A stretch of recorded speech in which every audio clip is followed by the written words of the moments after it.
Well, there is really, with the Soviet characters, especially, I mean, in 2020, of course, things are going to be nuanced, but like they're not shown as really like the bad guys. No, like in the beginning, kind of, where it's like almost in the first contest that she has with Borgov, where you're going like, are they going to try to fucking kill her? Like, where they're like in the elevator. Yeah. But I love what he says though. He's like, she's an orphan. She's a fighter. Yeah. I'm like, well, they have this line of just like, the Soviets win because they play as a team. Yeah. The Soviets win because they trust each other. That's why. Right. Because they trust their teammates.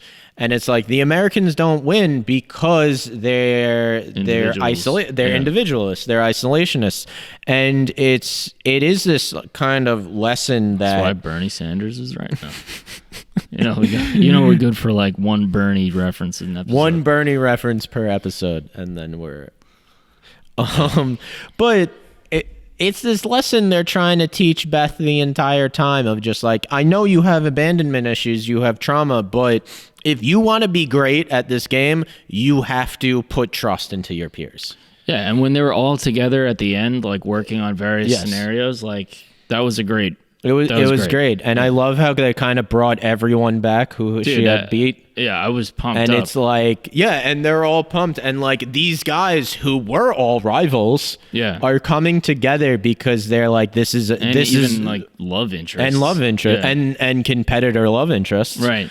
Are coming together because they're like, this is our girl, this is our team, and we are going to win this. It's not, and I felt like, I don't know if this is a weird statement, but like, I really liked how they represented intimacy and sex in the show. Yeah. Like, I felt like it was done accurately for once. Where it's not beating you over the head with some fucking message. Right. You know what I'm saying? Like, it was just like, yes, she has sex with multiple people, but it never feels like, they're trying to prove a point of like, you know what I'm saying? Like, something I like with her two love interests is that it could have very easily became like a teen love triangle. Well, certainly that, but it also could have been like an overly political, like overreaching, where it's like, guys, this was the 60s. Yeah. Like, it felt like...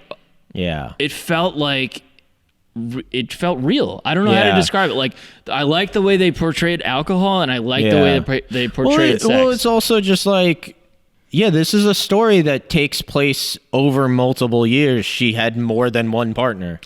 Like, right, that's realistic. It just, of course, but it just doesn't. It didn't feel like. It didn't feel like they were like forcing some kind of message that just would have fucked the story up. Right. I do like how she has these two different relationships, and it doesn't really work out with either of them, but they all come together over their shared love of chess in the end. And you could have very easily.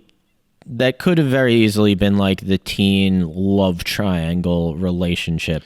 Dude, thank God they didn't do that. Thank God they didn't do it. That would have ruined the whole fucking thing. Yeah, and I like how like in the end she really doesn't choose either of them. Yeah, but guess what? Sometimes that's real life too. But also like, that's real life. And what also happens. Sometimes you're just cool with whatever happened. Yeah. And everyone was able to be an adult about it and come together in the end. And like, Benny's kind of a wild character anyway. So like, who knows what's going on with him? And like, the other guy, I don't know. Like I just liked how they did it. It felt like they didn't really there was no real missteps throughout this whole thing. I haven't seen something in a while where it was like, they really didn't fuck a lot up. No. Like it was pretty fucking well done.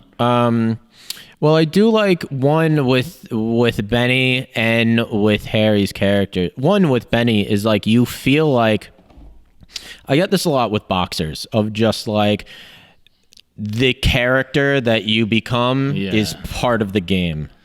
A lot of like that dressing up and that like, I'm too cool for you. That's to psych people out before the game. Oh, definitely. And also I love the fact that like, I mean, it's not really shitty because that's a pretty good amount of space for Brooklyn. But like, yeah. But like, it's a shitty apartment. Yeah. Like where it's like, it was actually not that bad in terms of space. You could spruce it up. But the point being, like, she goes into the wrong apartment because he's some hotshot. Like she just assumes it's this hotshot world adventurer like persona that he kind of comes forward. That's part of it. Exactly. And a lot of it, they understand, like, chess is a mind game. 100%. So is music. You trying to beat your opponent doesn't start when the game begins. It goes for a while. And it's the same with boxing. Look at Conor McGregor, how he acted. A lot of it was psyching people, his shit talking and all that stuff. A lot of it was psyching people up before the match. Yeah, I don't even know what his deal is anymore because it's like, what is he even trying to do? Like he I don't know. He should just retire. Honestly, he should really retire. But I mean, he just gets the same thing with Harry. Like he's just he's like The Rock now. Yeah. I'm not trying to talk about MMA, but the point being, like, he's not scary anymore. No.